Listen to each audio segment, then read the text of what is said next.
Gak ada dosa yang gak dimaafkan. Innallaha yaghfiruz dzunuba jami'a. Sesungguhnya Allah mengampuni dosa semuanya, termasuk syirik.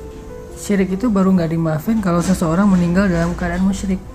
Tapi kalau dia belum meninggal dan bertaubat, mau syirik, mau meragukan Allah, mau dia durhaka ke Allah dengan menuduh Allah dengan tuduhan-tuduhan yang gak benar, semuanya asal dia bilang astaghfirullahalazim, Rabbi zalamtu nafsi faghfirli, ya Allah saya sudah menzalimi diri saya sendiri, maafinlah saya, ampunilah dosa saya.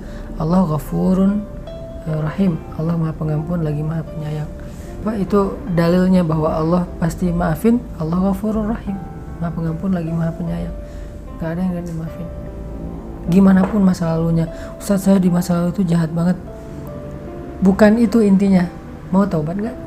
Kalau mau taubat, cara taubat dengan Allah itu sederhana. Allah tuh gak ribet, cukup menyesali, bilang Allah maafin saya dengan bahasa kita boleh, dengan bahasa Arab Rabbi zalamtu nafsi faghfirli boleh, atau Rabbi firli wali walidayya boleh, apapun yang kita hafal Allah hapuskan. Segampang itu Ustaz, segampang itu. Terus kalau kita ulangin, itu masalahnya. Masalahnya itu bukan di Allah, masalahnya di kita. Kita benar nggak mau taubat? Kalau kita benar mau taubat, kita bikin dosa sekian puluh tahun, lalu kita mengatakan astagfirullah sekali aja, maka puluhan tahun dosa kita itu semuanya dihapus sama Allah. Masalahnya kita kadang-kadang mengatakan astagfirullah dengan hati yang belum mantap. Astagfirullah kita itu hanya gara-gara kita lagi ada masalah. Astagfirullah kita itu hanya sepintas aja, terus nggak dilanjutin dalam amal-amal soleh. Akhirnya taubat kita belum nasuha, belum sempurna. Kalau kayak gitu, Allah nunggu sampai taubat kita benar. Astagfirullahaladzim, udah Allah hapuskan, diulangi lagi. Ya Allah, ya udah Allah tunggu sampai kita benar-benar ninggalin dosa itu, nggak ngulangin lagi, dan meninggal dalam keadaan sudah meninggalkan dosa tersebut. Itu kan dilihat akhirnya ya. Makanya kalau kita belum berhasil, coba lagi aja. Coba lagi selama masih dikasih nyawa sama Allah, kita coba lagi aja dalam proses taubat. Ya, soalnya mungkin pas ya istilahnya iman lagi ngedrop, jadi datang lagi ragunya. Jadi ya tadi ada pikiran itu selain taubat, kalau yang bab ragu itu dia juga perlu belajar mencas iman. Iman itu kalau nggak dicas, apalagi kita banyak banget ngedownload hal-hal yang nggak baik ya, yang makan kuota, makan baterai, makan pulsa iman. Jadi harus sering-sering dicas. Ngecasnya, salah satu cara mencas iman yang paling sederhana itu adalah mendengar nasihat dari orang soleh, dengerin taklim, dengerin booster, dengerin ceramah di YouTube, pokoknya dengerin sebanyak-banyaknya biar iman kita dicas terus. Dengarkan itu dengan respect kepada ulama.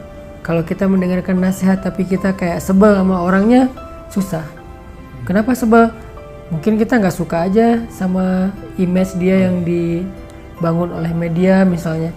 Ya susah kalau kayak gitu. Tapi kalau kita mendengar dengan respect dan berhusnuzon bahwa dia itu orang soleh yang perlu kita dengarkan nasihatnya, itu akan kerasa. Pernah nggak dengar ceramah ke orang yang menurut Inong biasa aja, ceramahnya tuh bagus tapi kayak nggak berasa. Atau ceramahnya sederhana tapi karena kita respect sama orangnya jadi kayak berkualitas gitu kan. Penting menghargai orang lain itu penting. Sahabat mendengar nasihat dari Nabi itu langsung naik imannya. Kenapa? Mereka sangat menghargai Rasulullah, mereka sangat menghormati Rasulullah. Coba kalau kita ketika mendengar nama Rasulullah itu, kita langsung kayak ada rasa, wah ini bukan orang biasa nih yang disebut, yaitu sosok Rasulullah SAW. Minimal kalau mau lebih ideal sih kita bilang Sallallahu Alaihi Wasallam. Kalau orang zaman dulu tuh sampai Sallallahu Alaihi Wasallam. Jadi selalu angkat tangan, dan itu nggak malu buat mereka. Kayak kita nggak malu pride dengan sesuatu yang sifatnya kehidupan anak muda. Harusnya dengan Rasulullah juga Sallallahu Alaihi Wasallam. Itu bentuk ekspresi penghormatan mereka, sehingga hadis nasihat Nabi itu, sunnah Nabi itu jadi sesuatu yang bernilai dan berharga. Gara-gara yang ngucapinnya adalah Rasulullah SAW. Jadi balik lagi ke yang tadi, tetap dimaafkan ya. Pasti dimaafin. Allah sendiri yang berjanji, yaghfiruz dzunuba jami'a. Allah mengampuni semua dosa, sehingga Allah katakan la taqnatu min rahmatillah, jangan berputus asa dari rahmat Allah. Maksud berputus asa di sini berputus asa minta ampun, berputus asa untuk taubat, berburuk sangka seolah-olah dosanya udah nggak keampunin lagi, itu namanya berputus asa. La taqnatu, jangan berputus asa. Sip.